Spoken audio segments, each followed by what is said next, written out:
ನಮಸ್ಕಾರ ಸ್ನೇಹಿತರೆ, ನಿಮಗೆಲ್ಲ ಮಮತಾ ಡಿಸೈನ್ಸ್ಗೆ ಸ್ವಾಗತ. ನಾನು ಮಮತಾ ಶಂಕರಿ. ಇವತ್ತೊಂದು ಕ್ರೋಶೆ ಸ್ಟಿಚ್ ತೋರಿಸ್ಕೊಡ್ತಾ ಇದ್ದೀನಿ. ವೂಲನ್ ಥ್ರೆಡಲ್ಲಿ ಮಾಡುವಂತಹ ಕ್ರೋಶೆ ಸ್ಟಿಚ್ಚು ಅಂದರೆ ಶಾಲುಗಳಿಗೆ ಅಥವಾ ಸ್ಕಾರ್ಫು, ಸ್ಟೋಲು ಈ ಥರ ಎಲ್ಲ ಮಾಡ್ಕೋಬಹುದು. ನೀವು ಏನು ಬೇಕಾದ್ರೂ ಅದರಲ್ಲಿ ಮಾಡ್ಕೋಬೋದು. ಟೇಬಲ್ ಕ್ಲಾತನ್ನು ಮಾಡ್ಕೋಬೋದು, ನಿಮಗೆ ಇಷ್ಟ ಬಂದಂಗೆ, ಅಥವಾ ಯಾವುದಾದ್ರು ಡ್ರೆಸ್ಗಾದರೂ ಮಾಡ್ಕೋಬೋದು. ಈ ಸ್ಕಾರ್ಫ್ ಮಾಡ್ತೀವಲ್ವ ನಾವು ಸಾಮಾನ್ಯವಾಗಿ ಜೆಂಟ್ಸಿಗೆ ಎಲ್ಲ ಕತ್ತಿನ ಸುತ್ತ ಹಾಕ್ಕೊಳ್ಳೋಕ್ಕೆ ಚಳಿಗೆ, ಆ ಥರದ ಸ್ಕಾರ್ಫನ್ನು ಮಾಡ್ಕೋಬೋದು. ಇದಕ್ಕೆ ನೋಡಿ 3 ಕಲರ್ ನಾನು ದಾರ ಉಪಯೋಗಿಸ್ಕೊಳ್ತಾ ಇದ್ದೀನಿ. ನೀವು ಬೇಕಾದ್ರೆ ಸಿಂಗಲ್ ಕಲರಲ್ಲೇ ಮಾಡ್ಕೋಬೋದು. ವೂಲನ್ ಥ್ರೆಡ್ ತೊಗೊಂಡಿದ್ದೀನಿ 4 ಇದು. ಸಿಂಗಲ್ ಕಲರಲ್ಲೇ ಮಾಡ್ಕೋಬೋದು. ನಾನು 3 ಕಲರ್ ಉಪಯೋಗಿಸ್ತೀನಿ. 3.25 mm ಕ್ರೋಶೆ ಹುಕ್ ತೊಗೊಂಡಿದ್ದೀನಿ. ಈಗ ಫಸ್ಟು ಹೆಂಗೆ ಮಾಡೋದು ಅಂತ ನೋಡೋಣ. ಇದಕ್ಕೆ ಫಸ್ಟು ಸ್ಲಿಪ್ ನಾಟ್ ಹಾಕ್ಕೋಬೇಕು. ನಾನು ಮೊದಲೇ ತೋರಿಸ್ತೀನಿ ಸ್ಲಿಪ್ ನಾಟ್ ಮಾಡೋದು. ಸ್ಲಿಪ್ ನಾಟ್ ಮಾಡಿ ಕ್ರೋಶೆ ಹುಕ್ಕು ಸೇರಿಸ್ಕೊಳ್ಳಿ. ಈಗ ಚೈನ್ ಮಾಡಬೇಕು. ಬೇಸ್ ಲೈನು, ಬೇಸ್ ಚೈನ್ ಹೆಂಗೆ ಮಾಡಬೇಕು ಅಂದರೆ 2 ಇನ್ ಮಲ್ಟಿಪಲ್ಸ್ ಇರಬೇಕು. 2, 4, 6, 8 ಈ ಥರ ಇರಬೇಕು. ಹಂಗಿದ್ರೆ ಕರೆಕ್ಟಾಗಿ ಬರುತ್ತೆ. +1. ಈಗ ಚೈನ್ ಮಾಡ್ಕೊಳ್ತಾ ಇದ್ದೀನಿ. 1, 2, 3, 4, 5, 6, 7 ಈ ಥರ ಚೈನ್ ಮಾಡ್ಕೋಬೇಕು. 10, 11, 12 ಈ ಥರ 2 ಇನ್ ಮಲ್ಟಿಪಲ್ಸ್ ಇರಬೇಕು. 2, 4, 8 ಈ ಥರ ಇರಬೇಕು. 2 ಇಂದ ಡಿವೈಡ್ ಆಗೋ ಥರ. ಎಷ್ಟು ಉದ್ದ ಬೇಕೋ, ಎಷ್ಟು ಅಗಲ ಬೇಕು ಶಾಲು ಅದನ್ನು ಹೊಂದ್ಕೊಂಡು ನೀವು ಮಾಡ್ಕೋಬೇಕು. ಆದರೆ ಕೌಂಟಿಂಗ್ ಮಾತ್ರ ಮಾಡಬೇಕಾಗತ್ತೆ 2 ಇನ್ ಮಲ್ಟಿಪಲ್ಸು. ಈ ಥರ ಸ್ವಲ್ಪ ಉದ್ದ ಮಾಡಿ ತೋರಿಸ್ತೀನಿ ನೋಡಿ. ಇಷ್ಟು ಉದ್ದ ಮಾಡಿದ್ದೀನಿ. ಇದರಲ್ಲಿ 50 ಚೈನ್ಸ್ ಇದೆ. 50 ಚೈನ್ಸ್ ಆಗಿ +1 ಸೇರಿಸ್ಕೋಬೇಕು. 51 ಇರುತ್ತೆ. 51 ಆದಮೇಲೆ ಒಂದು ಬಿಟ್ಟು ನೋಡಿ, ಆ ಫಸ್ಟ್ ಚೈನ್ ಬಿಟ್ಟು ಕ್ರೋಶೆ ಹುಕ್ಕಿನ ನಂತರ ಒಂದು ಫಸ್ಟ್ ಚೈನ್ ಬಿಟ್ಟು ನೆಕ್ಸ್ಟ್ ಚೈನಲ್ಲಿ ಸಿಂಗಲ್ ಕ್ರೋಶೆ ಮಾಡ್ಕೋಬೇಕು. ಫಸ್ಟ್ ಚೈನ್ ಬಿಟ್ಟು ನೆಕ್ಸ್ಟ್ ಚೈನಲ್ಲಿ ಮತ್ತೆ ಒಂದು ಚೈನ್ ಮಾಡ್ಕೊಳ್ಳಿ. ಒಂದು ಚೈನ್ ಮಾಡಿಕೊಂಡು ಒಂದು ಸ್ಟಿಚ್ ಬಿಟ್ಟು ಒಂದು ಚೈನ್ ಬಿಟ್ಟು ನೆಕ್ಸ್ಟ್ ಚೈನಲ್ಲಿ ಸಿಂಗಲ್ ಕ್ರೋಶೆ. ಈ ಥರ ಒಂದು ಚೈನ್ ಹಾಕ್ಕೊಳ್ಳಿ. ಬೇಸ್ ಲೈನಲ್ಲಿ ಒಂದು ಚೈನ್ ಬಿಡಿ. ನೆಕ್ಸ್ಟ್ ಚೈನಲ್ಲಿ ಸಿಂಗಲ್ ಕ್ರೋಶೆ. ಮತ್ತು ಒಂದು ಚೈನು, ಬೇಸ್ ಚೈನಲ್ಲಿ ಒಂದು ಚೈನ್ ಬಿಟ್ಟು ನೆಕ್ಸ್ಟ್ ಚೈನಲ್ಲಿ ಸಿಂಗಲ್ ಕ್ರೋಶೆ. ಇದೇ ಥರ ಮುಂದುವರ್ಸ್ಕೊಂಡು ಹೋಗಿ. ಚೈನು, ಬೇಸ್ ಚೈನಲ್ಲಿ ಒಂದು ಚೈನ್ ಬಿಟ್ಟು ನೆಕ್ಸ್ಟ್ ಚೈನಲ್ಲಿ ಒಂದು ಸಿಂಗಲ್ ಕ್ರೋಶೆ. ಹೀಗೆ ಮಾಡ್ತಾ ಹೋಗಬೇಕು. ಪೂರ್ತಿ ಚೈನ್ ಬರೋವರೆಗೂ, ಎಂಡ್ ಬರೋವರೆಗೂ ಆ ಥರ ಮಾಡ್ಕೊಂಡು ಹೋಗಬೇಕು. ಕರೆಕ್ಟಾಗಿ ಬರುತ್ತೆ. 2 ಇನ್ ಮಲ್ಟಿಪಲ್ಸ್ ಹಾಕಿದರೆ ಒಂದು ಚೈನು, ಬೇಸಲ್ಲಿ ಒಂದು ಚೈನ್ ಬಿಟ್ಟು ನೆಕ್ಸ್ಟ್ ಚೈನಲ್ಲಿ ಸಿಂಗಲ್ ಕ್ರೋಶೆ. ಬರೀ ಸಿಂಗಲ್ ಕ್ರೋಶೆ ಹಾಕ್ಕೊಂಡು ಹೋಗೋದು. ಇದು ಬೇರೆ ಏನೂ ಇಲ್ಲ. ಬೇಸಿಕ್ ಡಿಸೈನು ಅಂದರೆ ಬಿಗಿನರ್ಸ್ ಎಲ್ಲ ಮಾಡ್ಕೋಬೋದು. ಹೆಚ್ಚು ಗೊತ್ತಿಲ್ಲದೆ ಇರೋರೆಲ್ಲ ಮಾಡ್ಕೋಬೋದು. ಬರೀ ಸಿಂಗಲ್ ಕ್ರೋಶೆ ಡಿಸೈನು.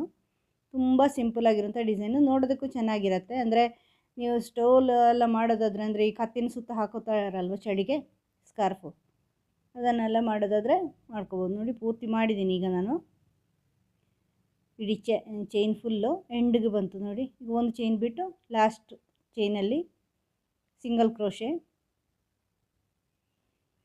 ಕ್ರೋಶೆ ಹಾಕಿ ಆದಮೇಲೆ ಈಗ ನೀವು ಇದರಲ್ಲೇ ಮುಂದುವರ್ಸೋದಾದರೆ ಮುಂದುವರ್ಸ್ಕೋಬೋದು ಸಿಂಗಲ್ ಕಲರ್ಲಿ. ನಾನು ಕಲರ್ ಚೇಂಜ್ ಮಾಡ್ಕೊಳ್ತಾ ಇದ್ದೀನಿ. ಪ್ರತಿ ರೋನಲ್ಲೂ ಕಲರ್ ಚೇಂಜ್ ಮಾಡ್ತಾ ಇದ್ದೀನಿ. 3 ಕಲರ್ ತೊಗೊಳ್ತಾ ಇದ್ದೀನಿ. ಈಗ ನೋಡಿ ಬ್ಲೂ ಕಲರ್ ತೊಗೊಂಡಿದ್ದೀನಿ. ನೀವೇನು ಮಾಡಬೇಕು, ಸಿಂಗಲ್ ಕ್ರೋಶೆ ಅರ್ಧ ಆಗುತ್ತಲ್ವ, ಆ ಲೂಪ್ ಬರುತ್ತಲ್ವ, ಲೂಪಿಗೆ ಸೇರಿಸ್ಕೋಬೇಕು. ಪಿಂಕ್ ಬೇಡ, ಪಿಂಕನ್ನು ತೆಗೀರಿ. ಲೂಪಿಗೆ ಮಾತ್ರ, ಅಂದರೆ ಈ ಲೂಪಲ್ಲಿ ಎಂಡ್ ಮಾಡೋದು ಸಿಂಗಲ್ ಕ್ರೋಶೆ ಎಂಡ್ ಬೇರೆ ಕಲರಲ್ಲಿ, ಆ ಥರ 2 ಲೂಪಿಗೆ ದಾರ ತಗೊಳ್ಳೋದು ಬೇರೆ ಕಲರಿಂದ. ಆಮೇಲೆ ಈ ಪಿಂಕನ್ನು ಕಟ್ ಮಾಡ್ಕೋಬೋದು ನೀವು ಇಲ್ಲಿ ಬೇಕು ಅಂದರೆ. ಇಲ್ಲಾಂದರೆ ನಾನು ಲಾಸ್ಟ್ ಡಿಸೈನಲ್ಲಿ ತೋರಿಸಿದ್ದೀನಲ್ವ, ಆ ಥರ ಮೇಲೆ ತಗೊಂಡು ಹೋಗಿ ಆ ಥರನೂ ಮಾಡ್ಕೋಬೋದು. ಲಾಸ್ಟ್ ಟೈಮ್ ನಾನು ತೋರಿಸಿದ್ದೆ ಮೊದಲಿನ ವೀಡಿಯೋದಲ್ಲಿ. ಈಗ 2 ಚೈನ್ ಮಾಡ್ಕೊಳ್ಳಿ ದಾರ ಸೇರಿಸ್ಕೊಂಡು. ಆಮೇಲೆ ಈಗ ಫಸ್ಟು ನೀವೇನಿರುತ್ತೆ ಅಲ್ಲಿ ಚೈನ್ ಇರುತ್ತೆ. ನೀವು ಒಂದು ಚೈನು ಒಂದು ಸಿಂಗಲ್ ಕ್ರೋಶೆ ಮಾಡಿರೋದಲ್ವ, ಸಿಂಗಲ್ ಕ್ರೋಶೆ ಮೇಲೆ ಈಗ 2 ಚೈನ್ ಇದೆ. ಅಲ್ಲಿ ಮಧ್ಯದಲ್ಲಿ ಒಂದು ಚೈನ್ ಇದೆಯಲ್ವ, ಆ ಚೈನಲ್ಲಿ ಸಿಂಗಲ್ ಕ್ರೋಶೆ ಹಾಕೋಬೇಕು. ಆಮೇಲೆ ಒಂದು ಚೈನು ನೆಕ್ಸ್ಟ್ ಚೈನಲ್ಲಿ, ಅಂದರೆ ಫಸ್ಟ್ ರೋದಲ್ಲಿ ಎಲ್ಲಿ ಚೈನ್ ಇತ್ತೋ ಅಲ್ಲಿ ಈಗ ಸಿಂಗಲ್ ಕ್ರೋಶೆ, ಫಸ್ಟ್ ರೋದಲ್ಲಿ ಎಲ್ಲಿ ಸಿಂಗಲ್ ಕ್ರೋಶೆ ಇತ್ತೋ ಅಲ್ಲಿ ಈಗ ಚೈನ್ ಬರುತ್ತೆ. ಅಂದರೆ ಒಂದು ಚೈನ್ ಹಾಕಿಬಿಟ್ಟು ನೆಕ್ಸ್ಟ್ ಚೈನಲ್ಲಿ ಸಿಂಗಲ್ ಕ್ರೋಶೆ, ಈಗ ನೋಡಿ ಸಿಂಗಲ್ ಕ್ರೋಶೆ ಆಗಿ ನೋಡಿ ನೀವು ಒಂದು ಚೈನ್ ಬರುತ್ತೆ, ಕೆಳಗಿನ ರೋದಲ್ಲಿ ಅದು ಸಿಂಗಲ್ ಕ್ರೋಶೆ ಆಗಿರುತ್ತೆ. ಕೆಳಗಿನ ರೋದಲ್ಲಿ ಎಲ್ಲಿ ಚೈನ್ ಇರುತ್ತೆ ಆ ಚೈನಲ್ಲಿ ಸಿಂಗಲ್ ಕ್ರೋಶೆ ಹಾಕೋಬೇಕು. ಒಂದು ಚೈನು, ನೆಕ್ಸ್ಟ್ ಚೈನಲ್ಲಿ ಸಿಂಗಲ್ ಕ್ರೋಶೆ ಬಿಟ್ಟು ಚೈನಲ್ಲಿ ಸಿಂಗಲ್ ಕ್ರೋಶೆ, ಮತ್ತೊಂದು ಚೈನು, ನೆಕ್ಸ್ಟ್ ಚೈನಲ್ಲಿ ಸಿಂಗಲ್ ಕ್ರೋಶೆ, ಹೀಗೆ ಮಾಡ್ತಾ ಹೋಗಬೇಕು. ಅಂದರೆ ಪ್ರತಿ ರೋದಲ್ಲೂ ಹೇಗಾಗುತ್ತೆ ಅಂದರೆ ಸಿಂಗಲ್ ಕ್ರೋಶೆ ಇರಲ್ಲಿ ಚೈನ್ ಇರುತ್ತೆ, ಚೈನ್ ಇರಲ್ಲಿ ಸಿಂಗಲ್ ಕ್ರೋಶೆ ಬರುತ್ತೆ ಉಲ್ಟಾ. ಅದೇ ಥರ ಮಾಡ್ಕೊಂಡು ಹೋಗಬೇಕು. ಕೌಂಟಿಂಗ್ ತಪ್ಪಾದರೆ ಸರಿ, ನೀವು ಮಾಡಿ ಸರಿಯಾಗಿಲ್ಲ ಅಂದರೆ ಡಿಸೈನ್ ಹಾಳಾಗುತ್ತೆ, ನೋಡ್ಕೋಬೇಕು. ಅದೇ ಥರನೇ ಮಾಡ್ಕೊಂಡು ಹೋಗಿ ಪೂರ್ತಿ. ಚೈನು, ಸಿಂಗಲ್ ಕ್ರೋಶೆ, ಚೈನಲ್ಲಿ ಸಿಂಗಲ್ ಕ್ರೋಶೆ, ಕೆಳಗಿನ ರೋದು ಚೈನಲ್ಲಿ ಸಿಂಗಲ್ ಕ್ರೋಶೆ, ಈ ಥರ ಕಂಟಿನ್ಯೂ ಮಾಡ್ಕೊಳ್ಳಿ. ಈಗ ನೋಡಿ ಎಂಡಿಗೆ ಬಂತು, ಎಂಡಿಗೆ ಬಂದು ಚೈನಲ್ಲಿ ಸಿಂಗಲ್ ಕ್ರೋಶೆ ಹಾಕಿದ್ದೀವಿ, ಲಾಸ್ಟ್ ಚೈನ್ ಇರುತ್ತಲ್ವ ಅಲ್ಲಿ ಸಿಂಗಲ್ ಕ್ರೋಶೆ. ಈಗ ಕಲರ್ ಮತ್ತೆ ಇನ್ನೊಂದು ಚೇಂಜ್ ಮಾಡ್ತಾಯಿದ್ದೀನಿ. ಅದೇ ಥರ ಸಿಂಗಲ್ ಕ್ರೋಶೆ ಅರ್ಧ ಮಾಡಿಬಿಟ್ಟು ಕಲರ್ ಸೇರಿಸ್ಕೊಳ್ಳೋದು ಈ ಥರ. ಈಗ ಆ ಮೊದಲಿನ ದಾರನ ಕಟ್ ಮಾಡ್ಕೋಬೋದು, ಬ್ಲೂ ದಾರನ. ಇದಾದಮೇಲೆ ಆರೆಂಜ್ ಕಲರ್ದೀಗ ಕಂಟಿನ್ಯೂ ಮಾಡ್ತಾಯಿದ್ದೀನಿ. 2 ಚೈನ್ ಹಾಕ್ಕೊಳ್ಳಿ, 2 ಚೈನ್ ಹಾಕ್ಕೊಂಡು ವರ್ಕ್ ಟರ್ನ್ ಮಾಡಿ. ಫಸ್ಟ್ ಚೈನ್ ಇರುತ್ತೆ ಅಲ್ಲಿ, ಆ ಚೈನಲ್ಲಿ ಸಿಂಗಲ್ ಕ್ರೋಶೆ, ಮತ್ತು ಚೈನು, ಮತ್ತು ನೆಕ್ಸ್ಟ್ ಚೈನಲ್ಲಿ ಸಿಂಗಲ್ ಕ್ರೋಶೆ, ಹೀಗೆ ಮುಂದುವರ್ಸ್ಕೊಂಡು ಹೋಗಿ. ಚೈನು, ಸಿಂಗಲ್ ಕ್ರೋಶೆ ನೋಡ್ಕೋಬೇಕು ಸರಿಯಾಗಿ, ಮತ್ತೊಂದು ಚೈನು, ನೆಕ್ಸ್ಟ್ ಸಿಂಗಲ್ ಕ್ರೋಶೆ. ನೀವು ಉಲ್ಲನ್ನೆಲ್ಲ ಉಳಿದಿದ್ರೆ ಸ್ವಲ್ಪನೇ ಉಳಿದಿದೆ ಅಂದರೆ ಆವಾಗ ಹೀಗೆ ಮಿಕ್ಸ್ ಕಲರ್ ಮಾಡಿಕೊಂಡು ಡಿಸೈನ್ ಮಾಡ್ಕೋಬೋದು. ನೀವು ಬೇಕು ಅಂದರೆ ಒಂದೇ ಕಲರಲ್ಲೇ ಮಾಡ್ಕೋಬೋದು, ಆವಾಗಲೂ ಚೆನ್ನಾಗಿ ಕಾಣುತ್ತೆ. ಮಿಕ್ಸ್ ಕಲರು ಚೆನ್ನಾಗಿ ಕಾಣುತ್ತೆ, 2 ಕಲರ್ ಮಾಡಿದರೆ ಆವಾಗಲೂ ಚೆನ್ನಾಗಿ ಕಾಣುತ್ತೆ. ನಿಮ್ಮ ಇಷ್ಟ, ಹೆಂಗೆ ಬೇಕಾದ್ರೂ ಮಾಡ್ಕೋಬೋದು. ಒಂದು ಚೈನು, ಒಂದು ಸಿಂಗಲ್ ಕ್ರೋಶೆ ಮಾಡ್ಕೊಂಡು ಹೋದರೆ ಆಯಿತು. ಇದಿಷ್ಟೇ ಇರೋದು ಡಿಸೈನು ಎಲ್ಲ ಕಡೆನೂ. ಟರ್ನ್ ಮಾಡೋದು, ಒಂದು chain single crochet, chain single crochet ಮಾಡೋದು. ಫಸ್ಟ್ ಸಿಂಗಲ್ ಕ್ರೋಶೆ ಚೈನಲ್ಲಿ, ಅಂದರೆ ಚೈನ್ ಇರಲ್ಲೆಲ್ಲ ಸಿಂಗಲ್ ಕ್ರೋಶೆ ಇರಲ್ಲೆಲ್ಲ ಚೈನು, ಆ ಥರ ಬರುತ್ತೆ. ಪೂರ್ತಿ ಮಾಡಿದ್ದೀನಿ ನೋಡಿ, ಪೂರ್ತಿ ಆಯಿತು ನೋಡಿ. ಇದು ಪೂರ್ತಿ ಮಾಡಿದ್ದೀನಿ. ಇದೇ ಥರ ಮುಂದುವರ್ಸ್ಕೊಂಡು ಹೋದಾಗ ಈ ಥರ ಬರುತ್ತೆ. ಇದು ತುಂಬ ಚೆನ್ನಾಗಿ ಕಾಣಿಸುತ್ತೆ ಫುಲ್ಲು ಮಾಡಿದಾಗ. ಇದೀಗ ನಾನು ಸ್ಯಾಂಪಲ್ ಸ್ವಲ್ಪನೇ ಮಾಡಿರೋದು. ಈಗ ಎಂಡ್ ಹೆಂಗೆ ಮಾಡೋದು ಅಂತ ನೋಡೋಣ. ಈಗ ಕಟ್ ಮಾಡಿದ ದಾರಗಳೆಲ್ಲ ಇದೆಯಲ್ವಾ, ಅದನ್ನು ಏನು ಮಾಡೋದು ಅಂತ ಅದನ್ನು ನೋಡಿ. ನಾನೀಗ ಕೆಲವೆಲ್ಲ ಮಾಡಿದ್ದೀನಿ, ಈಗ ಉಳಿದಿರೋದು ಮಾಡ್ತೀನಿ. ಈಗ ದಾರ ಇದೆಯಲ್ವ ಅದನ್ನು ತಗೊಂಡು ಅಲ್ಲಿರೋ ಸ್ಟಿಚ್ಗಳಿಗೆಲ್ಲ ಸೇರಿಸ್ಕೊಂಡು ಹೋಗಿ. ಯಾವ ಸ್ಟಿಚ್ ಹೋಗ್ಬೋದು, ಹೀಗೆ ಆಗಬೇಕು ಇದೇ ಸ್ಟಿಚ್ಚಿಗೆ ಅಂತ ಏನಿಲ್ಲ. ಒಳಗಿರೋ ಸ್ಟಿಚ್ಗಳ ಒಳಗಡೆ ಇದನ್ನು ಸೇರಿಸ್ಕೋಬೇಕು. ಕ್ರೋಶೆ ಹುಕ್ ಹಾಕಿ ಎಳ್ಕೊಳ್ಳಿ, ಬರುತ್ತೆ ಅದು. ಈ ಥರ ಸ್ವಲ್ಪ ದೂರಕ್ವರೆಗೂ ಅಡ್ಡಾದಿಡ್ಡಿ ಹೆಂಗೂ ಹೋಗ್ಬೋದು, ನೇರನೇ ಆಗಬೇಕು ಅಂತಿಲ್ಲ, ಇಂಥದ್ದೇ ಸ್ಟಿಚ್ಚಿಗೆ ಅಂತಿಲ್ಲ. ಎಲ್ಲ ಸ್ಟಿಚ್ಚಿನ ಒಳಗಡೆ ಹತ್ರ ಸೇರಿಸ್ಕೊಳ್ತಾ ಹೋಗಿ ಆ ದಾರಗಳನ್ನು, ಆಗ ಅದು ಸೇಫಾಗಿ ಉಳಿಯುತ್ತೆ. ಕಟ್ ಮಾಡಿದ ದಾರನ ಆಮೇಲೆ ತುಂಬ ಜಾಸ್ತಿ ಮಾಡಬೇಕಾಗಿಲ್ಲ, ಒಂದು 4-5 ಸರಿ ಆ ಥರ ಮಾಡಿ ಕಟ್ ಮಾಡ್ಬೋದು. ಉಳಿದಿರೋದನ್ನು ಕಟ್ ಮಾಡಿ ತೆಗಿಬೋದು. ನೋಡಿ ಇನ್ನೊಂದು ಮಾಡ್ತೀನಿ. ನಾನು ತುಂಬ ಮೊದಲಿಂದೆಲ್ಲ ಮಾಡಿದ್ದೀನಿ, ಈಗ ನಿಮಗೆ ತೋರಿಸೋದಕ್ಕೋಸ್ಕರ ಸ್ವಲ್ಪ ಇಟ್ಕೊಂಡಿದ್ದೆ. ಈ ಥರ ಒಳಗೆ ದಾರ ಹುಕ್ ಹಾಕಿ ದಾರನ ಎಳ್ಕೊಳ್ಳಿ. ನೋಡಿ ಅಲ್ಲಿ ಸ್ಟಿಚ್ಗಳು ಎಷ್ಟೋ ಇದೆಯಲ್ವಾ, ನಾವು ಮಾಡಿರೋ ಸ್ಟಿಚ್ಗಳು, ಆ ಸ್ಟಿಚ್ಗಳ ಒಳಗಡೆಯಿಂದ ದಾರ ತಗೊಂಬರಬೇಕು.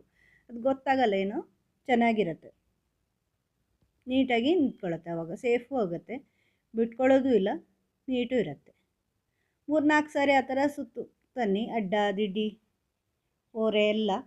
ನೇರನೇ ಬರಬೇಕು ಅಂತ ಏನಿಲ್ಲ, ಎಲ್ಲೂ ಆಗ್ಬೋದು, ಸ್ಟಿಚ್ ಕಂಡಲ್ಲೆಲ್ಲ ಎಳ್ಕೊಳ್ಳೋದು, ಹೇಗಾದರೂ ಮಾಡ್ಕೋಬೋದು ನೀವು. ನೋಡಿ ಈ ಥರ ಬರುತ್ತೆ. ಇನ್ನೀಗ ದಾರ ಕಟ್ ಮಾಡಿ ಈ ಥರ ಮಾಡ್ಕೋಬೋದು. ಇದಕ್ಕೆ ಫ್ರಂಟ್ ಸೈಡು ಬ್ಯಾಕ್ ಸೈಡು ಅಂತ ಇಲ್ಲ ಈ ಸ್ಟಿಚ್ಚಿಗೆ. ಆದರೆ ಇದು ನೀವೀಗ ದಾರ ಸೇರಿಸಿದ್ದೀರಲ್ವ, ಬ್ಯಾಕ್ ಸೈಡ್ ದಾರ, ಇದೆಲ್ಲ ಒಂದೇ ಸೈಡಿಗೆ ಸೇರಿಸ್ಕೊಳ್ಳಿ. ಅಂದರೆ ಆ ದಾರನ ನೀವು ಟಕ್ ಮಾಡ್ತೀರಲ್ವ, ಎಲ್ಲ ಒಂದೇ ಸೈಡಲ್ಲಿ ಮಾಡಿ. ಆಗ ಅದನ್ನು ಬ್ಯಾಕ್ ಸೈಡು ಅಂತ ನೀವು ಯೋಚನೆ ಮಾಡ್ಕೋಬೋದು. ಇದು ಬ್ಯಾಕ್ ಸೈಡು, ಒಂದು ಫ್ರಂಟ್ ಸೈಡ್ ಅಂತ. ಇದರಲ್ಲಿ ಆ್ಯಕ್ಚುಲಿ ಈ ಸ್ಟಿಚ್ಚಲ್ಲೇ ಒಂದೇ ರೀತಿ ಬರುತ್ತೆ, ಬ್ಯಾಕ್ ಸೈಡ್ ಫ್ರಂಟ್ ಸೈಡ್ ಬರೋಲ್ಲ. ನೀವು ಒಂದೇ ಸೈಡಿಗೆ ದಾರನ ಸೇರಿಸ್ಕೊಂಡ್ರೆ ಈ ಕಡೆನ ನೋಡಿ, ಇದನ್ನು ಫ್ರಂಟ್ ಅಂತ ಇಟ್ಕೋಬೋದು, ಹೀಗೆ ಮಾಡ್ಕೊಂಡು ಹೋಗ್ಬೋದು ನೀವು. ನೋಡಿ ಇದು ತುಂಬಾ ಚೆನ್ನಾಗಿ ಕಾಣಿಸುತ್ತೆ ಪೂರ್ತಿ ಮಾಡಿದರೆ. ಗಂಡಸರಿಗೆ ಎಲ್ಲ ಉಪಯೋಗಿಸ್ತಾರಲ್ವ, ಕತ್ತಿನ ಸುತ್ತ ಹಾಕ್ಕೊಂಡು ಚಳಿಗೆ ಎಲ್ಲ ನೀವು ನೋಡಿರ್ಬೋದಲ್ವ ಸ್ಕಾರ್ಫು, ಆ ಥರ ಸ್ಕಾರ್ಫ್ ಮಾಡೋದು ತುಂಬ ಚೆನ್ನಾಗಿರುತ್ತೆ. ಅಗಲ ಇಷ್ಟೇ ಇರಲಿ, ಹೀಗೆ ಮುಂದುವರ್ಸ್ಕೊಂಡು ಹೋಗಿ ಚೆನ್ನಾಗಿ ಕಾಣಿಸ್ತದೆ. ಹೀಗೆ ಉದ್ದಕ್ಕೆ ಮಾಡ್ಕೊಂಡು ಹೋದರೆ ಆಯಿತು. ಮಾಡ್ಬೋದು. ನೀವು ಒಂದೇ ಕಲರ್ ಸಿಂಗಲ್ ಕಲರ್ ಬೇಕಾದ್ರೂ ಮಾಡ್ಕೋಬೋದು. ಅಗಲ ಇಷ್ಟು ಸಾಕು. ಉದ್ದ 1-1.5 ಮೀಟ್ರ್ ಮಾಡಿ ಇದೇ ಥರ. ಆವಾಗ ಚೆನ್ನಾಗಿ ಕಾಣಿಸುತ್ತೆ. ಒಳ್ಳೆ ಉದ್ದ ಶಾಲ್ ಆಗುತ್ತೆ ಗಂಡಸರಿಗೆ. ಮನೇಲಿ ಯಾರಾದರೂ ಇದ್ದರೆ ಹಾಕೋರಿದ್ದರೆ ಕೊಡ್ಬೋದು. ಚಳಿಗೆ ಎಲ್ಲ ನೀವು ಔಟ್ಸೈಡ್ಗೆ ಹೋಗ್ತಾರೆ ಅಂದರೆ ಆಫೀಸ್ಗೆ ಹೋಗಿ ಬರ್ತಾರೆ ಅಥವಾ ಬೇರೆಲ್ಲರೂ ಹೋಗ್ತಾರೆ ಅಂದರೆ ಚಳಿಗಾಲದಲ್ಲಿ ಇದನ್ನು ಹಾಕ್ಕೊಂಡು ಆರಾಮಾಗಿ ಹೋಗ್ಬೋದು. ನೀವು ಮಾಡಿ ಟ್ರೈ ಮಾಡಿ. ತುಂಬ ಚೆನ್ನಾಗಿರೋಂಥ ಸ್ಟಿಚ್. ಇನ್ನು ಮುಂದೆ ಬೇರೆ ಸ್ಟಿಚ್ಗಳೆಲ್ಲ ತೋರಿಸ್ತೀನಿ. ನಿಮಗೆ ವಿಡಿಯೋ ಇಷ್ಟ ಆದರೆ ಲೈಕ್ ಮಾಡಿ, ಶೇರ್ ಮಾಡಿ. ಚಾನಲ್ ಇದುವರೆಗೆ ಸಬ್ಸ್ಕ್ರೈಬ್ ಮಾಡಿಲ್ಲ ಅಂದರೆ ಸಬ್ಸ್ಕ್ರೈಬ್ ಮಾಡಿ. ಬೆಲ್ಲೈಕಾನ್ ಪ್ರೆಸ್ ಮಾಡಿ, ಆಲ್ ಬಟನ್ ಪ್ರೆಸ್ ಮಾಡಿ. ನನ್ನ ಮುಂದಿನ ವೀಡಿಯೋಗಳು ನಿಮ್ಗೆ ಸಿಗುತ್ತೆ. ಇದೇ ಥರ ಬೇರೆ ಬೇರೆ ಸ್ಟಿಚ್ಗಳನ್ನು ಮಾಡಿ ತೋರಿಸ್ತೀನಿ ನಾನು. ಶಾಲ್ಗಳದ್ದೆಲ್ಲ ಬೇರೆ ಸ್ಟಿಚ್ಗಳು ನೀವು ಮಾಡಬಹುದು ಆರಾಮವಾಗಿ. ಮುಂದಿನ ವೀಡಿಯೋದೊಂದಿಗೆ ಭೇಟಿಯಾಗೋಣ. Thank you.